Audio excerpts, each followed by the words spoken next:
बीमार वीसी को अस्पताल ले जाने के लिए जज की कार छीनने के मामले में बीती रोज ग्वालियर हाई कोर्ट से जमानत मिलने के बाद आज दोनों आरोपी छात्र नेता सेंट्रल जेल से रिहा हुए।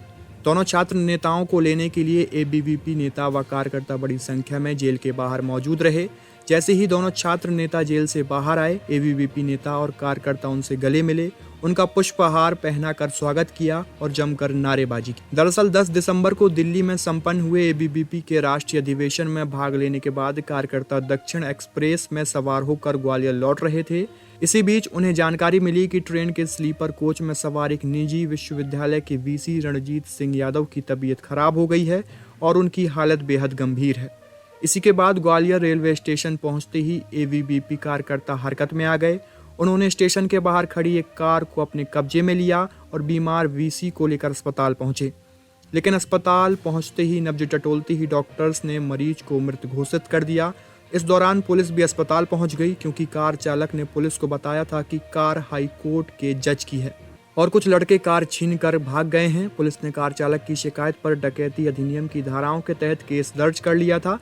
बाद में पुलिस अस्पताल पहुंच गई। पुलिस को अस्पताल में कार खड़ी मिल गई और कार लेकर भागे लड़कों से चाबी भी मिल गई।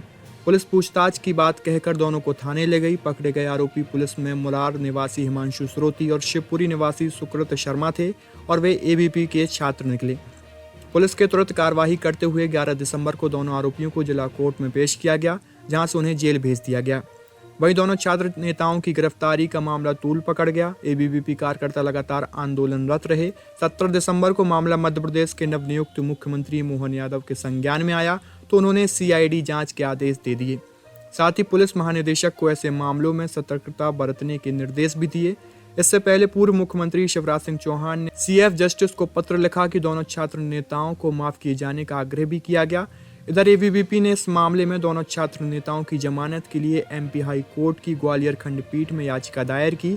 इस याचिका में सोमवार को सुनवाई के बाद दोनों छात्र नेताओं को अदालत ने सशर्त जमानत दे दी है। सुनिए जेल से रहा हुए एबीवीपी छात्र नेता हिमांशु श्रोती ने क्या कुछ बताया।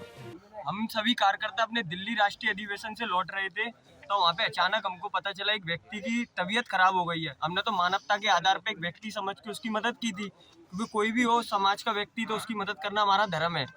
तो उसके बाद हमने देखा कि उनको स्टेशन पे जब हमने उतारा, तो वहाँ पे आसपास के स्टेशन मास्टर, जिनको हमने बोला कि उसकी मदद के लिए गाड़ी की व्यवस्था कराएं, कुछ भी चेकअप के लिए किसी को बुलाएं, तो किसी के माध्यम से वहाँ पे 10 से 15 मिनट हो चुके थे पर कोई भी ना गाड़ी आई। और उनके माध्यम से ये बोला गया हमसे कि यहाँ पे कोई गाड़ी है ना कोई व्यवस्था है, मतलब आरपीएफ पुलिस है, उनके 2 स्टार टीआई वगैरह आसपास खड़े हैं, पर ये कह रहे हैं हमारे पास गाड़ी नहीं है। पर उसके बाद हम बाहर गए, जब देखा हमने कि एम्बुलेंस आई नहीं थी, तो एक वाइट कलर की गाड़ी खड़ी हुई थी, पर हमको ये नहीं पता था वो मजिस्ट्रेट की गाड़ी है।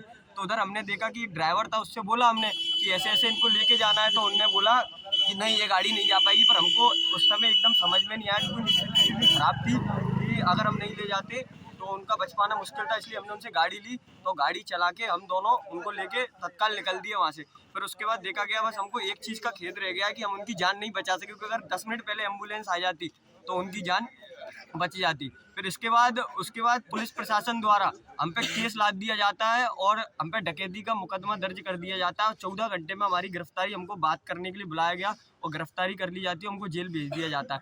और कई केस जैसे हम देख रहे हैं, कई आपराधिक केस डले हुए हैं, पर अभी तक उन अपराधियों पे ध्यान नहीं दिया जा रहा। पर हम छात्रों पे अचानक केस डाल दिया जाए, ना उसकी जाँच होती है ना कुछ होता है। फिर उसके बाद हमने देखा कि जब विद्यार्थी परिषद की छात्र शक्ति और प्रदेश भर से जब जनमानस सड़क पर उतरता है, फिर न्यायालय में केस जाता है, वहाँ पे याचिका लगती है, तो जो न्यायालय होता है वो न्याय मंदिर होता है, वहाँ पे सत्य की जीत होती है। तो हम न्यायपालिका को भी उसके आदेश को स्वागत योग मानते हैं, उनका भी धन्यवाद करते हैं, उन्होंने सत्य की जीत का साथ दिया है।